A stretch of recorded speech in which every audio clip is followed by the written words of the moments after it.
Syura Channel, apa khabar? Kita baru saja masuk di bahagian ke konti ni, ke konti Melaka FM ni. Sebentar lagi saya akan bersiaran dalam rancangan SKKB, Skipping Kuih Kongsi Bersama, setiap hari Khamis pukul 3. Jangan lupa pukul 3. Assalamualaikum warahmatullahi wabarakatuh. Selamat petang.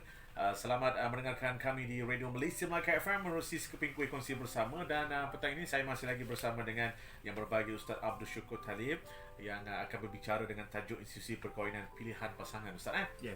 Sihat Ustaz? Alhamdulillah sihat. Ceria ni.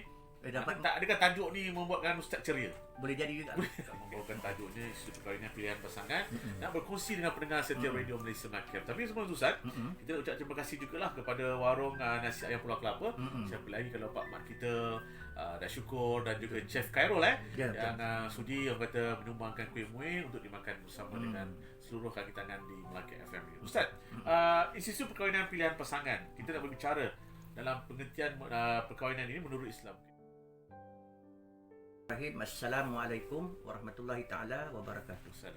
Alhamdulillah nahmaduhu wa nasta'inuhu wa nastaghfiruh wa na'udzu billahi min shururi anfusina wa min sayyiati a'malina. Man yahdihillahu fala mudilla lahu wa man yudlil fala hadiya lahu. Wa asyhadu an la ilaha illallah wa asyhadu anna Muhammadan 'abduhu wa rasuluh. Rabbi shrah li sadri wa yassir li amri wahlul 'uqdatam min lisani yafqahu qawli. Terima kasih kepada Didi Azizi Syahril yang setia bersama dengan saya dalam SKKB, Skipping Kuih Kongsi Bersama. Dan insyaAllah tajuk pada petang ini iaitu institusi perkahwinan pilihan pasangan. Baik. Kita ambil satu contoh dari sudut pengertian perkahwinan itu. Dia adalah institusi keluarga Islam. Kalau dia adalah institusi keluarga Islam, dia mesti didefinisikan adanya di sudut bahasa ikatan atau simpulan. Dia kalau boleh simpulan ini biarlah simpulan yang mati. Bukan simpulan hidup. Itu sebab kalau kita perhatikan baik-baik, manakala kalau kita rujuk kepada bab syarak, ia bermaksud suatu ikatan akad yang menghalalkan pergaulan dan membataskan hak-hak kewajipan serta tolong-menolong antara suami isteri, lelaki dan perempuan yang bukan mahram. Jadi maknanya perkahwinan merupakan ikatan antara lelaki dan perempuan. Bukan lelaki dengan lelaki. Bukan perempuan dengan perempuan. Dia mesti Allah SWT ciptakan manusia ni ada lelaki, ada perempuan, ada siang, ada malam. Jadi itu indahnya perkahwinan itu dalam sudut agama Allah SWT. Itu sebab kalau kita lihat dalam Al-Quran disebut sebanyak 10 ayat yang dia menceritakan tentang institusi perkahwinan. Di antara saya datangkan firman Allah Subhanahu wa taala, a'udzubillahi minasyaitonirrajim. Bismillahirrahmanirrahim. Subhanallazi halakal azwaja kullaha mimma tumbitul ard wa min anfusihim wa mimma la ya'lamun. Sadaqallahul azim.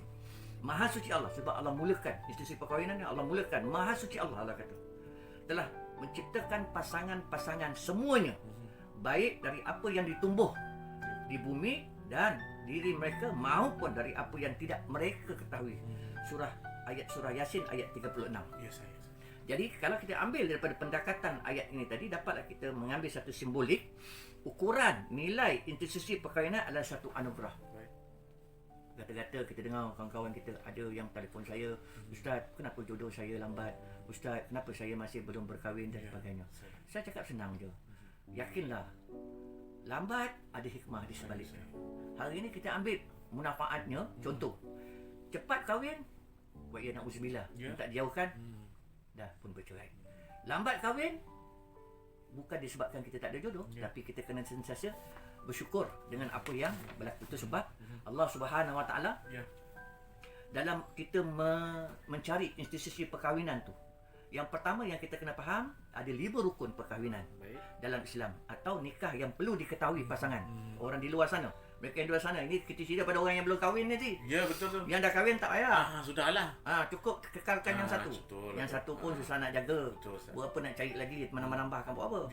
Jadi institusi perkahwinan yang pertama, sifat dia wajib. Kita checklist dia. Wajib maknanya apa? Orang yang cukup belanja dan tidak dapat menahan nafsu dia. Cuba kita tanya kita, aku ni belum kahwin, cukup tak belanja aku? Kalau belanja tak cukup, maknanya tak jatuh wajib atas dia. Itu dalam maqasid tu. Dalam usul fiqh tu, itu yang pertama. Yang kedua, sunat. Sunat dia apa? Orang yang cukup belanja tetapi tiada keinginan nak berkahwin. Ada juga orang macam tu. Dia dalam bab sunat, dia belanja dia cukup tapi dia belum ada keinginan. Ada kita jumpa, kenapa tak kahwin? Tak apalah, saya masih nak suka nak hidup bujang lagi. Ada jenis orang macam tu. Yang ketiga, makruh. Makruh ialah orang yang cukup belanja tapi tak ada keinginan nak berkahwin.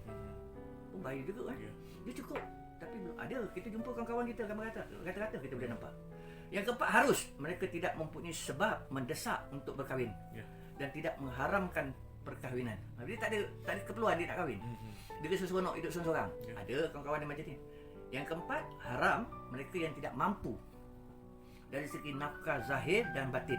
Atau perkahwinan itu nanti boleh memberi kemudaratan pada pasangan dia. Maknanya dia akan cederakan pasangan dia dan sebagainya. Itu haram hukum dia.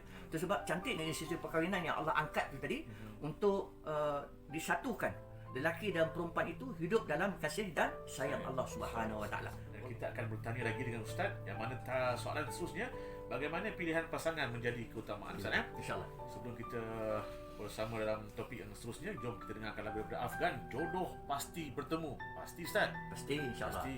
Pak kata orang lama-lama kahwin juga. Betul. Orang tak kahwin tu sampai jodoh dia. Ya, betul. Dengarkan bersama. Jadi Ustaz, kita bicara lagi tentang tajuk ini, bagaimana pilihan pasangan menjadi keutamaan. Seperti kita sedia maklum, Islam adalah agama yang sesempurnanya. Baik aktiviti dunia, bahkan akhirat. Dia merangkumi kedua-duanya sebagai pelengkap kepada kehidupan beragama itu sendiri.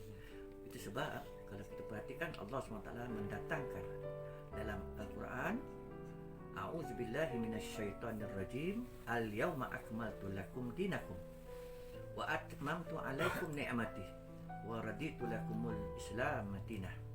Pada hari ini telah kusempurnakan untuk kamu agamamu dan telah kucukupkan kepadamu nikmatku dan telah kureda Islam itu agama bagimu.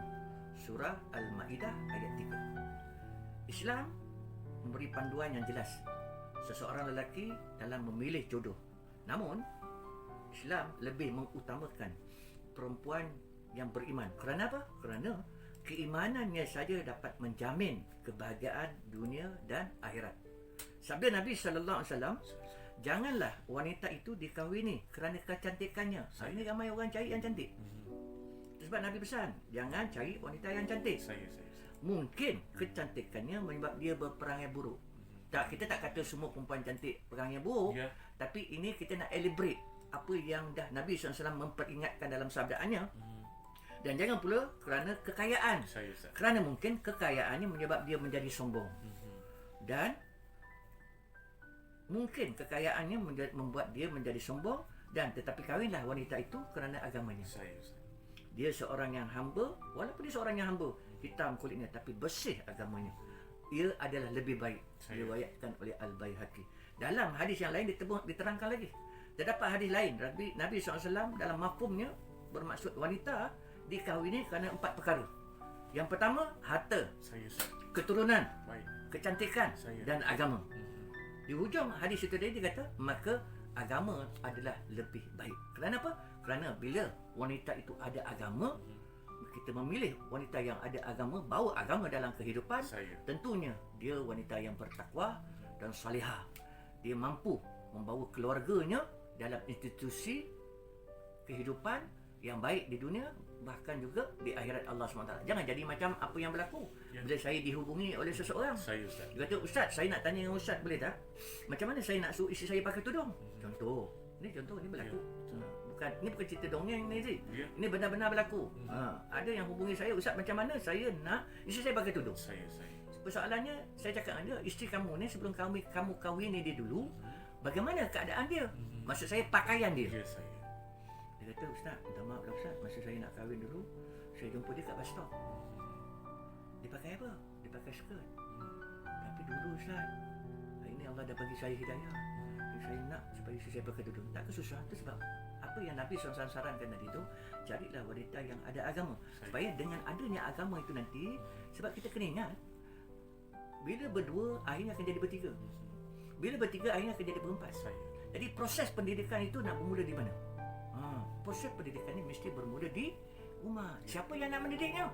suami cari duit di luar untuk anak dan isteri, kan? Isteri tu tadi dia mendidik anak-anaknya supaya anak-anak dia dapat kefahaman agama yang sesempurnanya dan hidup dalam keluarga yang bahagia. Itu yang disebut baiti jannati, rumahku syurgaku. Mudah-mudahan dengan pemilihan yang betul ni tadi, keutamaan ni yang di luar sana tu, supaya pilihlah wanita-wanita yang ada agama. Masuk ada agama, faham agama. Semua orang ada agama, tetapi kefahaman tentang agama itu sangat penting. Contoh, anak tak sembahyang. Aiman tak sembahyang, kau tak tahu je, kau tak. Anak tak sembahyang, kita kena suruh sembahyang. Sebab, kenapa kena sembahyang? Sebab sembahyang itu merupakan correction, pembetulan atas apa yang kita buat di dunia ini. Jadi kalau tidak ada correction, maknanya selama-lama salah lah kita buat. Nampak tak? Itu satu simbolik tentang kenapa kita kena salat. Itu sebab kesimpulannya yang dapat saya ambil, pemilihan tu mesti datangnya daripada seorang isteri, seorang perempuan yang faham agama, kepentingan agama. Sebab kepentingan agama itu dapat diberikan kepada anaknya supaya anak-anak ini tadi menjadi anak yang saleh dan salehah. Wallahu a'lam bishawab. Baik Ustaz, kita berehat lagi Ustaz. Kita dengarkan lagu daripada Intim, Kasih Kekasih menghiburkan anda. Menerusi program Sekeping Kuih, kongsi bersama di Melaka FM. Baik, kita masih lagi bersama Musik Sekeping Kuih, kongsi bersama. Seperti yang kita bicara tadi, tajuk yang sangat istimewa dibawakan oleh Yang Berharga Ustaz. Tapi sebelum itu saya nak bagi tahu kepada anda, anda juga boleh ikuti di YouTube Ashura Channel. Anda perlu subscribe, like, share dan juga komen. Yang mana tak dapat tengok daripada awal tadi perbincangan kami mengupas tentang isu perkahwinan pilihan pasangan. Kita ada YouTube tadi untuk ditengok semula Ustaz. Ya, betul. Okey Ustaz, kesimpulan institusi perkahwinan ni mungkin apa Ustaz ceritakan? Institusi perkahwinan juga disebut sebagai bab munakahat. Perkahwinan dia merupakan titik permulaan dalam membina sebuah keluarga bahagia serta diredai oleh Allah SWT. Saya percaya semua orang yang berkahwin dia nak selama-lamanya hidup bersama pasangan dia. Saya Ustaz. Ini penting. Sebab kenapa? Pendek kata, kita kalau kita tengoklah mana-mana institusi perkahwinan, orang berkahwin sama ada di kampung atau di bandar kan, kita tentu akan mendengar doa-doa yang baik melalui hantaran kad majlis walimatul arus tu tadi. Trademark dia apa? Dia kata apa? Semoga pasangan pengantin kekal hingga ke jannah, iaitu syurga. Kan selalu kita dengar macam tu. Betul? Simboliknya apa? Simboliknya dia menjadi satu yang boleh kita pelajari agar kita sama-sama membendung daripada berlakunya satu-satu perkahwinan itu berhenti, terputus di pertengahan jalan. Semua orang tak nak benda tu. Semua orang tak nak. Itu sebab kita nak perhatikan benda tu baik. Sebab tu kita imbau kembali sejarah masa lalu. Kalau kita perhatikan ibu ayah kita sudah sekitar tahun mungkin 1920, 1930, Al-Fatihah lah untuk ibu ayah yang dah tak ada. Pada ibu ayah yang masih ada juga kita sedekahkan Al-Fatihah. Semoga ibu ayah kita ni senantiasa berada dalam keadaan gembira, senang dan bahagia bersama keluarga dia. Itu yang penting. Kita sering dengar mereka cerita di antara dialog orang dulu cerita, aku dengan ibu engkau ni cangkul dan tanah pemisah. Saya suka dengar ayat tu. Ayat tu sungguh cantik ayat tu kan. Aku dengan ibu engkau cangkul dan tanah pemisah. Itu yang keluar lagu-lagu retro tu. Hendak mati di hujung kuku. Betul tak? Hendak berkubur di tapak tangan. Kalau Tuhan mudik ke hulu, carikan saya bunga kemboja. Kalau Tuhan mati dahulu, nantikan saya di pintu syurga. Nampak? Nah, tu lagu dalam cerita apa tu? Betul-betul pasangan orang kata romantik. Guring dan cibung lagu tu. Itu sebab kenapa Allah Subhanahu Wa Taala datangkan dalam ayat Al-Quran untuk kita memahami benar-benar. A'udzubillahi minasyaitonirrajim. Wa man ayatihi an halakakum min anfusikum azwaja litaskunu ilaiha wa ja'ala bainakum mawaddah warahmah. Inna fi zalika liayatil liqaumin yatafakkarun. Dan di antara tanda-tanda kekuasaannya, dia menciptakan untukmu isteri-isteri dari jenismu, supaya kamu cenderung dan merasa tenteram kepadanya, dan jadikanlah di antaramu rasa kasih sayang Sesungguhnya pada yang demikian itu benar-benar terdapat tanda-tanda bagi kaum yang mahu berfikir. Surah Ar-Rum ayat 21. Jadi kesimpulannya apa? Kesimpulannya adalah sifat manusia secara semula jadi dalam keadaan waras, inginkan zuriat, keturunan, kasih sayang, isteri dan anak-anak adalah suatu perhiasan. Ustaz. Bukan saja perhiasan kat dunia, juga perhiasan di akhirat Allah Subhanahu Wa Taala. Sebab di antara satu sama lain, di antara tujuan kita menyempurnakan kehendak-kehendak kehidupan di dunia yang fana ini ialah dengan kita memperkukuhkan institusi perkahwinan masing-masing. Pendengar yang ada di luar sana, supaya institusi perkahwinan ini dia tidak rosak di pertengahan jalan. Saya.